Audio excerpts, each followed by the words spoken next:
अस्सलाम वालेकुम दोस्तों, गुलाम हैदर खोखर। उम्मीद करता हूँ कि आप खैरियत से होंगे। मुल्क के अंदर एक जो बेयकीनी वाली फिजा कायम तो काफ़ी महीनों से आप देख रहे हैं, लेकिन उसमें एक कमी आने के बजाय एक जो सियासी माहौल में कशीदगी अपनी जगह है, लेकिन जो एक किस्म का इसको आप ये कह सकते हैं कि लोगों में अवाम के अंदर इस चीज़ का एक खदशा जाहिर किया जा रहा है कि मुल्क किस तरफ जा रहा है। मसलन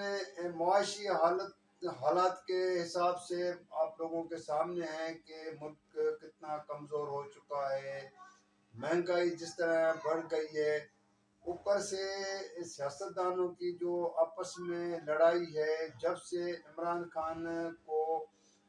जो 13 जमायतों ने मुश्तरका तौर पे उसको हटाया है,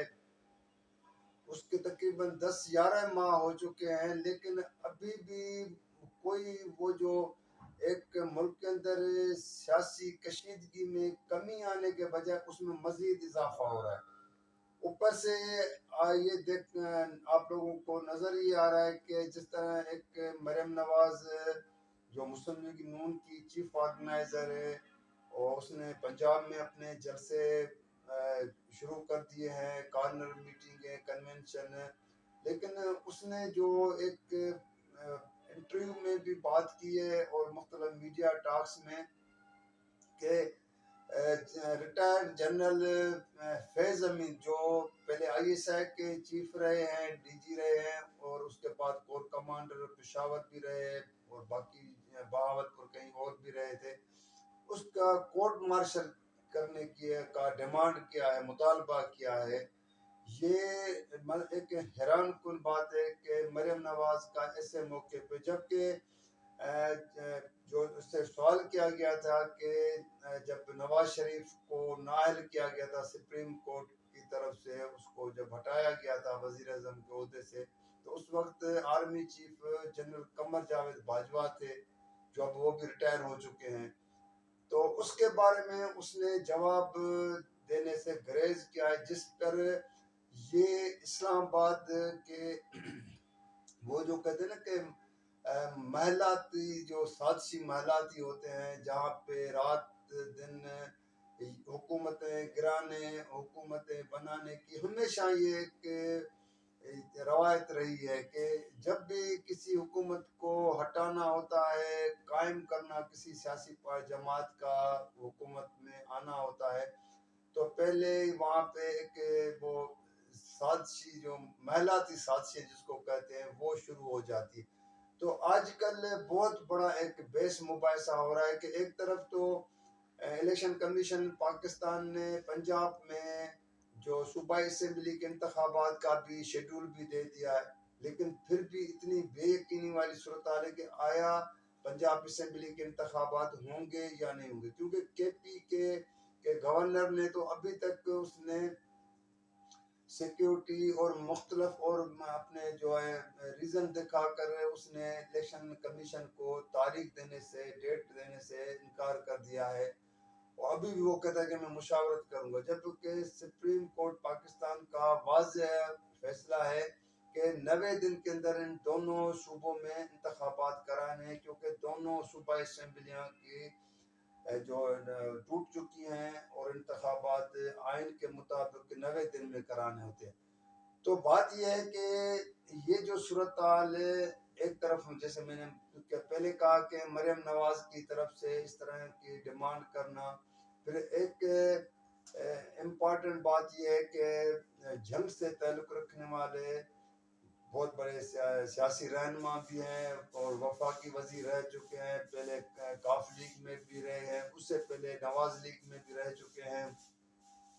शेख वक्कास ने एक इंटरव्यू में कहा है कि मुल्क के अंदर मार्शल लॉ के लगने के इम्कानात को रद्द नहीं किया जा सकता। अभी अगर सियासतदान इस तरह की बात करें कि मुल्क के अंदर जो है ना मार्शल लॉ के इम्कानात हों, तो जाहिर है इससे क्या होगा, एक तो ये होगा कि जमहूरी क़ुव्वतों को नुकसान होगा, इन सियासी पार्टियों को नुकसान होगा, चाहे वो हुकूमत में हो या अपोजिशन में हो। उसमें निगरान हुकूमतें जो अगर बैठी हैं तो उनको तो कुछ नहीं है, वो तो आए हैं इंतखाबात कराने के लिए, लेकिन उनके भी जो एटीट्यूड, जो रवैये, जो बयानात, जैसे मसलन मैं आपको बताऊं कि मैं पंजाब के इंफॉर्मेशन मिनिस्टर जो निगरान है आमिर मीर का मैं जो इंटरव्यू सुन रहा था, एक बयान सुन रहा था, तो उसने कहा कि इमरान खान ने एक पलस्तर बांधा हुआ इतने माह से अदालतों में पेश नहीं हो रहा। भाई आपका ये तो काम नहीं है, निगरान, आप निगरान वजीर हैं, आप आए हैं 90 दिन के लिए इंतखाबात कराने, आप नए इंतखाबात करा के चले जाएंगे। ये जो सियासतदानों की लड़ाई है आप इनको लड़ने दें, लेकिन अगर आप पार्टियां बन जाते हैं, इस तरह के बयान देते हैं, किसी एक पार्टी को तनकीद का निशाना बनाते हैं, तो अवाम ये सोचने पे मजबूर हो जाता है कि इनकी जो हमदर्दियाँ हैं निगरान हुकूमतों की वो किस तरह है। ज़ाहिरी तौर पे तो नज़र आ रहा है कि जिन लोगों ने इनको नॉमिनेट किया था निगरान वज़ीर आला के लिए या निगरान वज़रा के लिए, तो वो तो चीज़ें नज़र आ रही हैं कि उनकी हमदर्दियाँ, लेकिन चले अगर हमदर्दी हो भी तो लेकिन उनको शफाफ इंतखाबात की तो जिम्मेवारी दी गई है। ये तो आइन भी कहता है, कानून भी कहता है कि आपको शफाफ गैर जानबदार इंतखाबात के लिए एक माहौल बनाना है।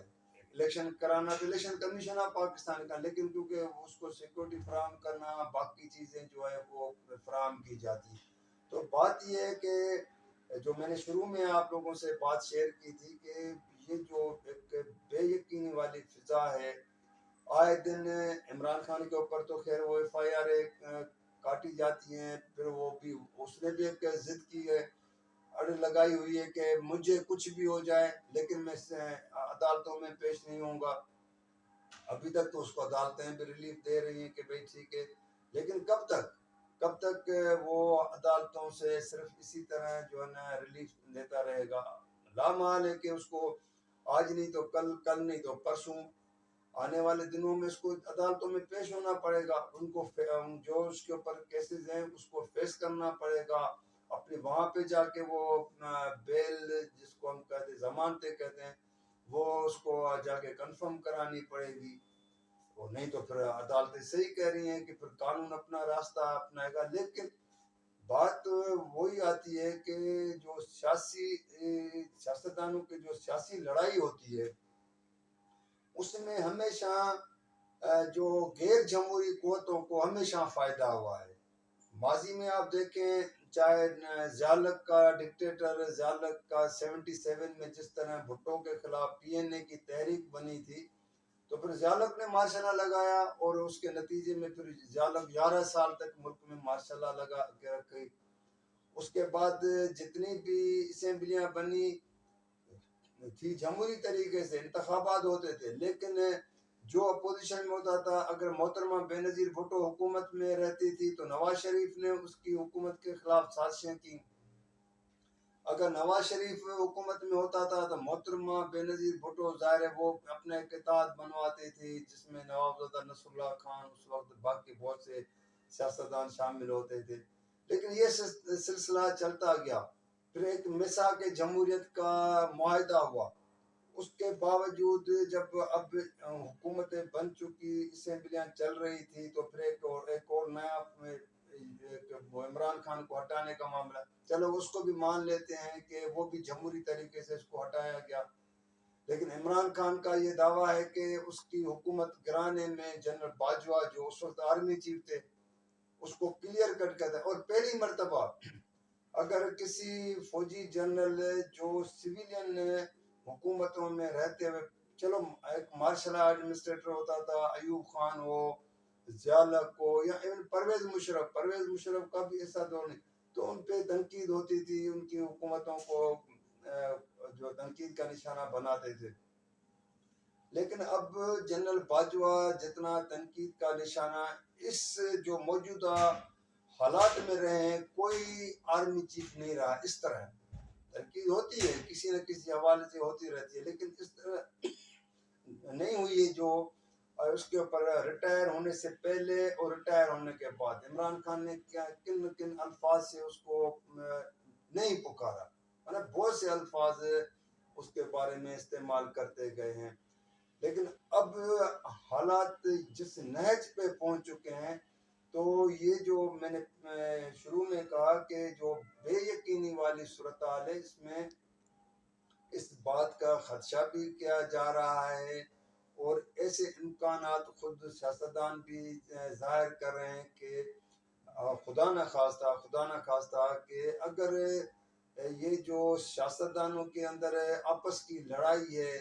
एक दूसरे के ऊपर जो है तनकीद, तो चलो तनकीद की हद तक भी ठीक है, लेकिन केसेस दाखिल कराना और हद से ज्यादा आगे जाना, हद से ज्यादा कि माजी में फलां ने फलां को गिरफ्तार कराया तो अभी उनको मौका है तो अब इसको फलां को गिरफ्तार करा के जो जेल भेज दे, इमरान खान हो या पीटीआई के कोई और अरकान हो या कोई और पार्टी का भी हो। तो इसी तरह जो है ना, फिर वो जो गैर जमहूरी कुव्वतें, जाहिर है फिर वो जब गैर जमहूरी कुव्वतें आती हैं तो उनको वही आगे कहते हैं कि मुल्क के हालात ऐसे नहज पे पहुंच चुके थे, सियासतदानों ने ऐसे हालात पैदा कर दिए थे जिससे मुल्क को नुकसान हो रहा था, तो हमारे पास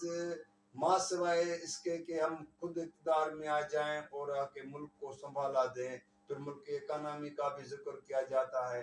हालांकि आर्मी चीफ आसिम मुनीर ने पिछले दिनों जो ताजिर बरादरी से और उनसे सनतकारों से मुलाकात की, उसमें तो इस इजहार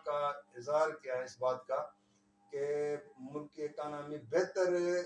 जो है ना हालात पे आ रही है और मुल्क को